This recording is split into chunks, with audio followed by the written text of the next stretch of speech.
ongi etorri, Donostiko udaletxera, gustatzen zaigu esatea Donostiar guztion etxea dela. Espero dut une honetan Donostiarrak etxean sentitzea eta Donostikoak etzeratenak ere, tarte hontan behintzat etxean bezala sentitzea.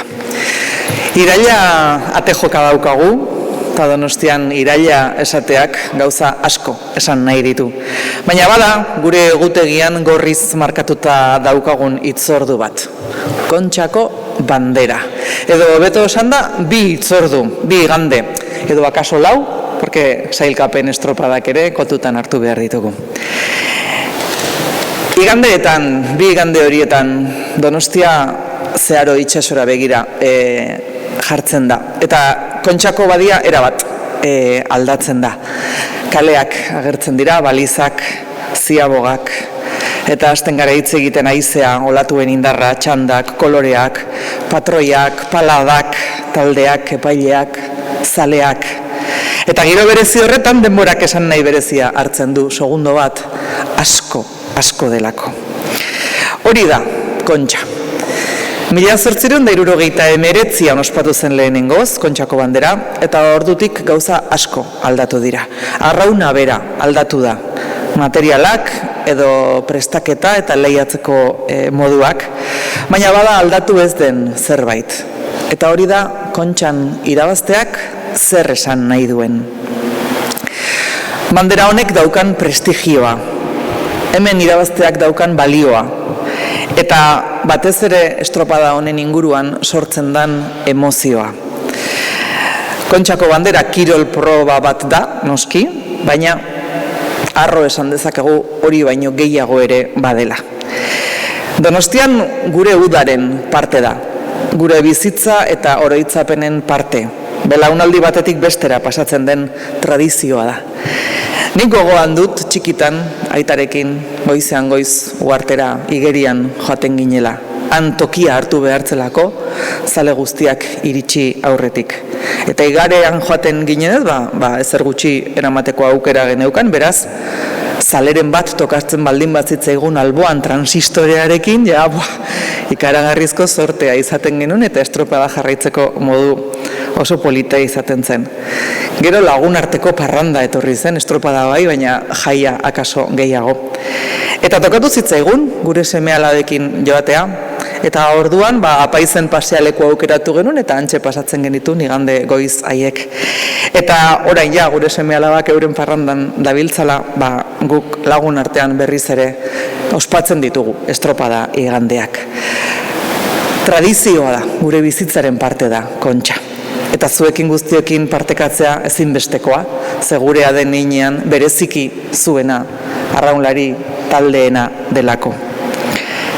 Lehen traineru aurrera ateratzen denean, badakigu hasi dela Kontxako bandera. Datozen egunetan sailkatze estropadak izango ditugu lehenik, ondoren irailaren bi igandetako lehia. Eta horrelako hitzordu baten atzean lan handia dago. Eta nik hitz hauek aprobetxatu nahiko nituzke Donostiako estropada, Kontxako estropada hau antolatzen lan egiten duten guztiei eskerrak emateko. Eskerrak noski parte hartuko duzuen talde guztiei, baina eskerrak azpiegitura osoaren montaketan lanean izango ditugun profesional guztiei. Eta baita ere, ondoren, hiria berriz ere txukuntzeko lan egingo duten guztiei. Gaur aurkeztuko dizuegu 2026ko edizioa, bere irudian, aurtengo lehiaren ezaugarriak, eta babesleen konpromisoa ere ikusiko dugu. Nik gauza bat bakarrik, bai donostiarrei, bai arrauntzale guztiei. Gozatu, disfrutatu, horretarako igandeak dira eta. Iraila badator, eta Donostian irailarekin batera, Kontxa badator. Ongi etorri beraz, Kontxako 2026 urteko estropadara. Eskerrik asko.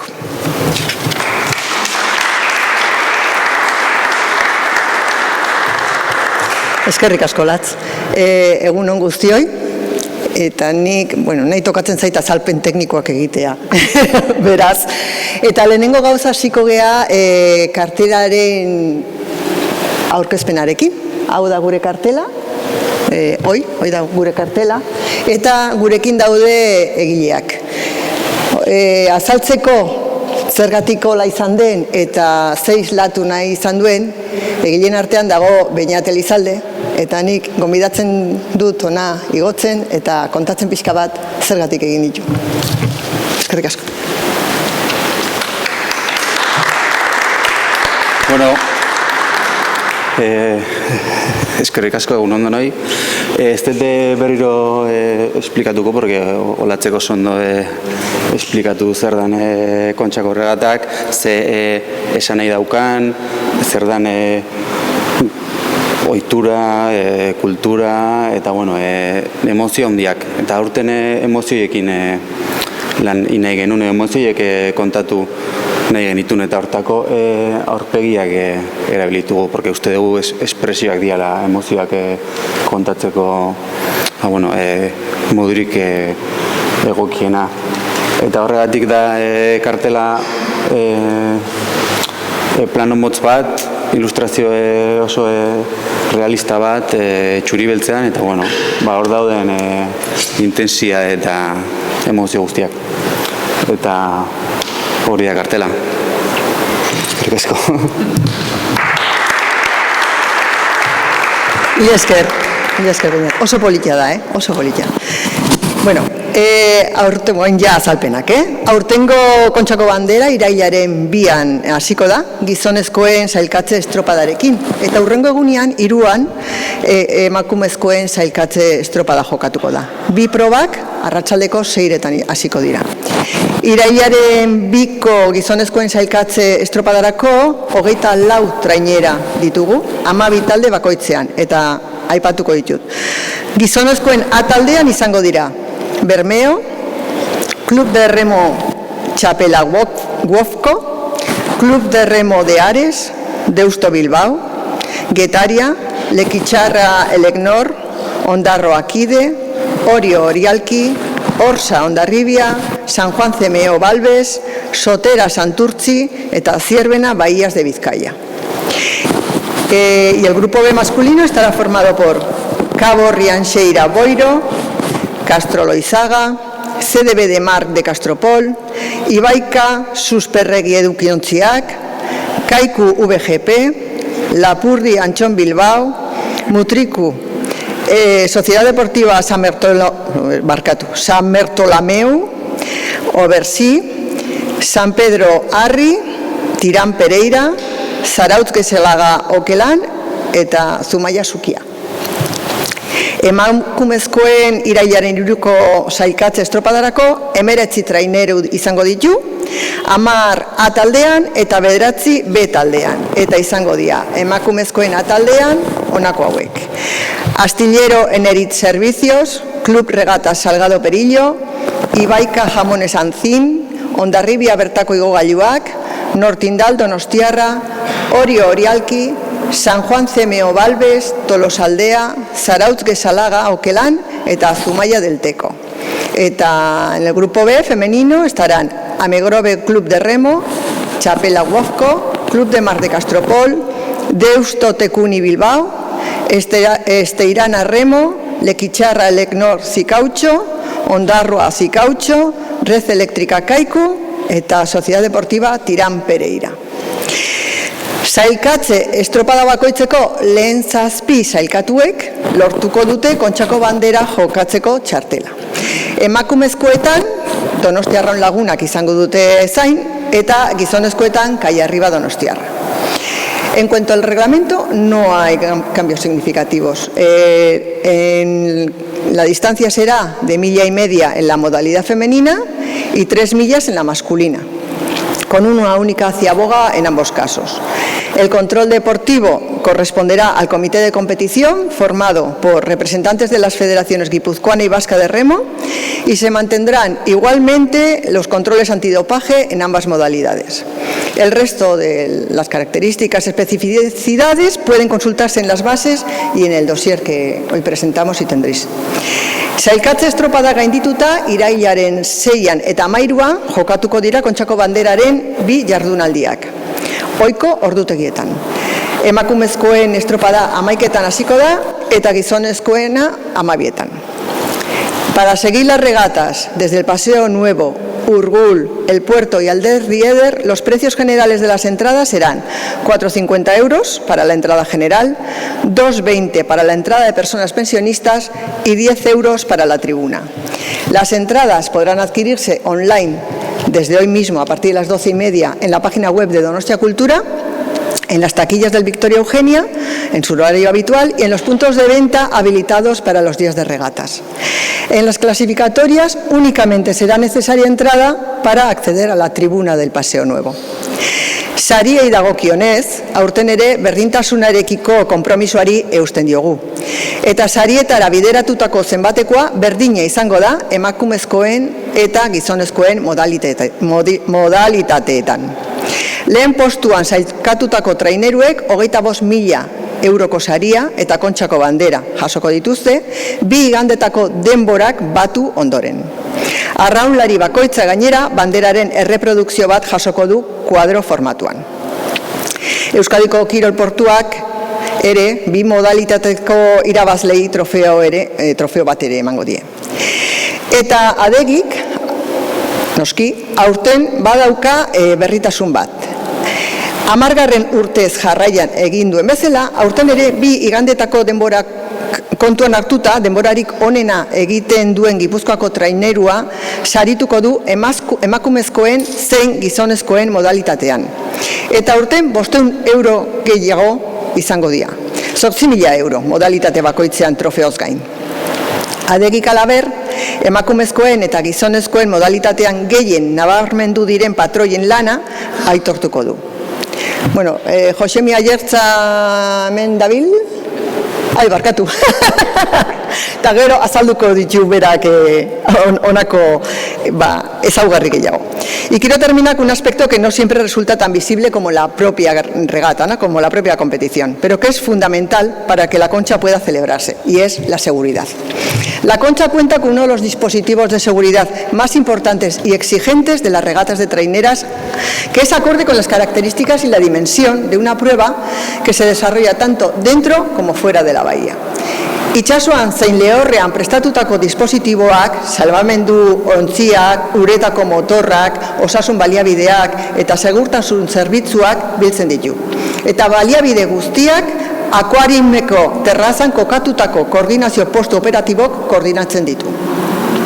Baina segurtasuna ez da soilik gorabehera baten aurrean erantzuteko baliabideak izatea. Estropada egiteko baldintza egokiak dauden ala ez ere erabakitzea ere bada. Para ello continuaremos utilizando la herramienta desarrollada con ASTI, basada en parámetros físicos y en el análisis histórico de las condiciones en las que se ha disputado. Euskalmet, por 3er año consecutivo, asumirá la parte operativa de esta herramienta, reforzando el seguimiento de las condiciones meteorológicas y marítimas y el proceso de toma de decisiones. Cuando esas condiciones puedan afectar al desarrollo de la prueba, la organización contempla 3 alternativas: retrasar la salida, modificar el formato de la regata o, si es necesario y para garantizar la seguridad es imprescindible, suspenderla. Porque nuestro objetivo es siempre celebrar las regatas, pero hacerlo con seguridad. Esa es una condición básica. Dicho todo esto, voy a dar paso primero a Leandro Azcue, viceconsejero de Pesca, Puertos y Litoral, en representación de EKP, y posteriormente tomará la palabra Josemi Ayerta, director general de ADEGI. Beraz, Leandro, nahi duzunean.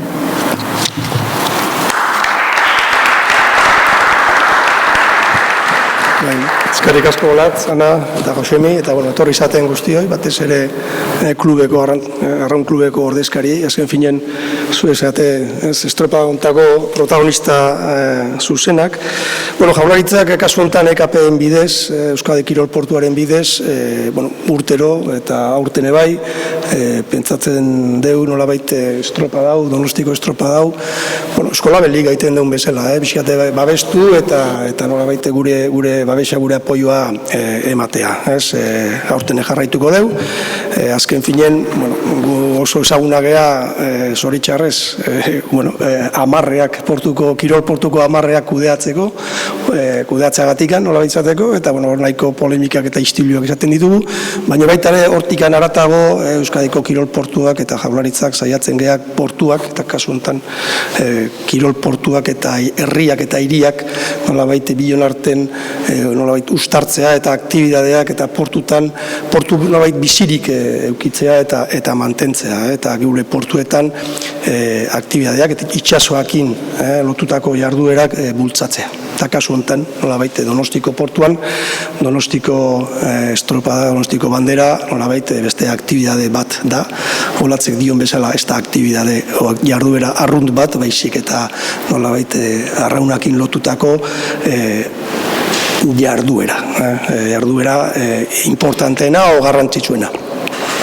Hortikaz aparte, ari gera baita ere, Euskadi Kirol Portuaren inguruan, o baitan aztertzen, eta, en próximas fechas publicaremos lo que es el plan director de Euskadi Kirol Portua, con las estrategias y las líneas de trabajo que como puerto deportivos, como organización o como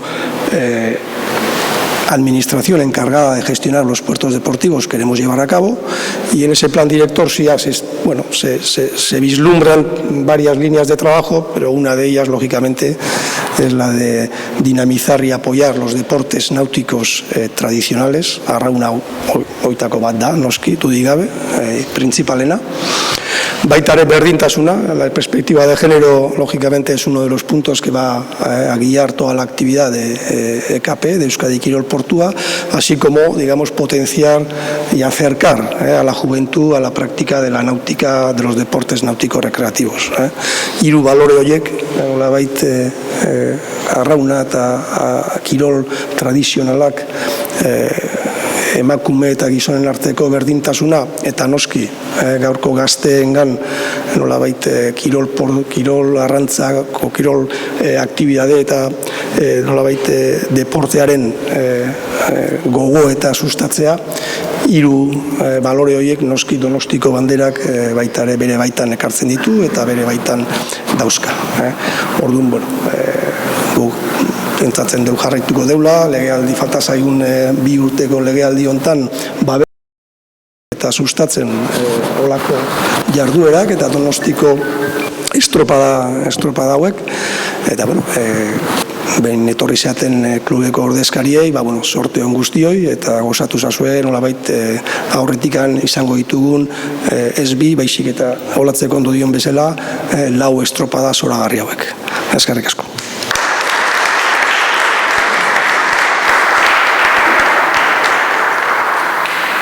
Alkate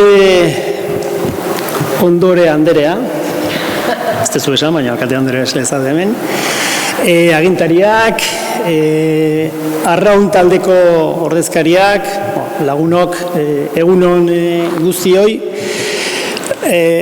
beste urte berri bat, adegik, Kontxako estropadak babesten, eta dagoeneko badiraia 11 urte.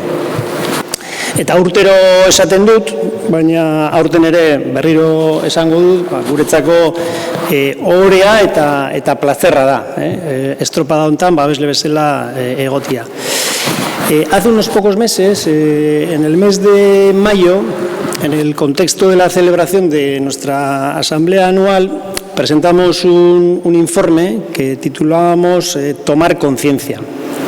Y en él hacíamos un análisis de cómo está la economía vasca y guipuzcoana, que muestra una robustez y una solidez importante, de lo cual yo creo que todos nos tenemos que congratular, pero también en ese informe describíamos que allá en el horizonte, hoy hace buen tiempo, pero antes cuando hablamos de la mala mar, unas amenazas que nos acechan de cara al medio plazo, como son, por ejemplo, la amenaza de China. Antes comentaba con Leandro, el impacto que está teniendo la irrupción de China, sobre todo en la industria, Bueno, las disrupciones tecnológicas, todos los avances tecnológicos y en especial, y bueno, yo creo que todos estamos bastante sensibilizados con la inteligencia artificial y cómo está afectando también a la evolución tecnológica y a nuestras empresas y a nuestra economía en general.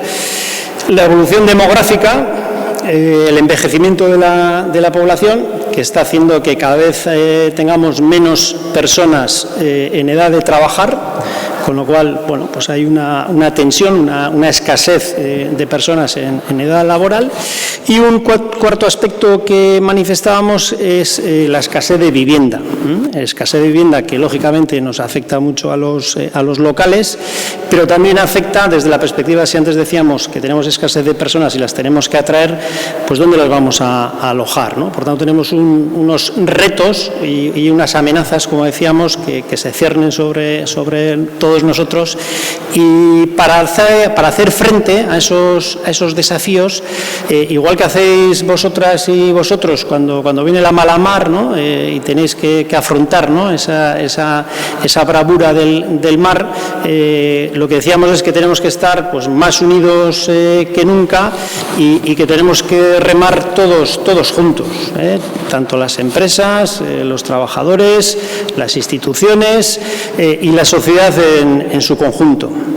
Y esto es también lo que estamos impulsando desde ADEGI con la nueva cultura de empresa. Y en ese contexto, pues los valores del remo pues son para nosotros un ejemplo, son una referencia, y esa es la razón principal por la que ADEGI está presente en este acontecimiento, igual que estamos también con la bandera fábrica. Y en relación a los premios que antes comentaba Ana, pues eso, remarcar y subrayar que este año hay un incremento en el premio destinado a la primera trainera masculina y femenina guipuzcoana, el premio ADEGI a la primera trainera masculina y femenina guipuzcoana, que va a pasar de 7.500 a 8.000 euros. Y pues vamos a celebrar este año la segunda edición del premio a la mejor patrona y al mejor patrón, que además del maillot que veis ahí, pues tiene también un reconocimiento económico de 500 euros. Me ha puesto en un compromiso Ana cuando decía que iba a explicar yo las condiciones o lo que va a hacer o va a definir quién es la mejor patrona o el mejor patrón. El año pasado había unos criterios que este año pues se han modificado a mejor, entendemos desde el punto de vista de la objetividad. No soy capaz de trasladarlos porque no he sido yo, sino han sido las personas técnicas que saben mucho más de estas cuestiones. Tenemos ahí a Mareje, no sé si quieres aportar algún elemento en esa línea, pero yo entiendo que se va a hacer llegar, ¿no? Si no se ha hecho llegar, en el dossier aparecen, digamos, esos criterios técnicos para evaluar quién va a ser este año la galardonada y el galardón a la mejor patrona y el mejor patrón. Bueno, eta guzti hori esan da, besterik gabe, zorte on guztioi eta, bueno, onenak irabazi dezatela. Eskerrik asko.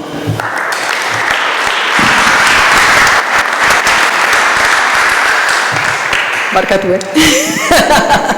Bueno, ekitaldia izteko, eskerrak eman nahi dizkiegu Kontxako estropada honetan parte hartzen duten enpresa guztiei.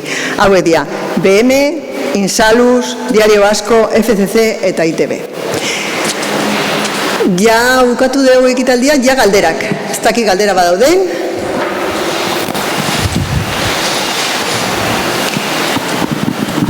Vale. Bai, kaixo.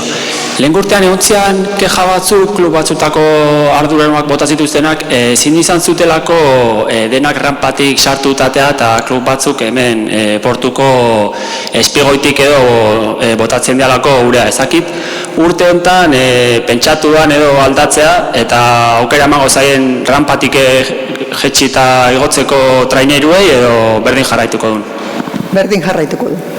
Ez nezuz gehiago zan, baina ez da aldatuko.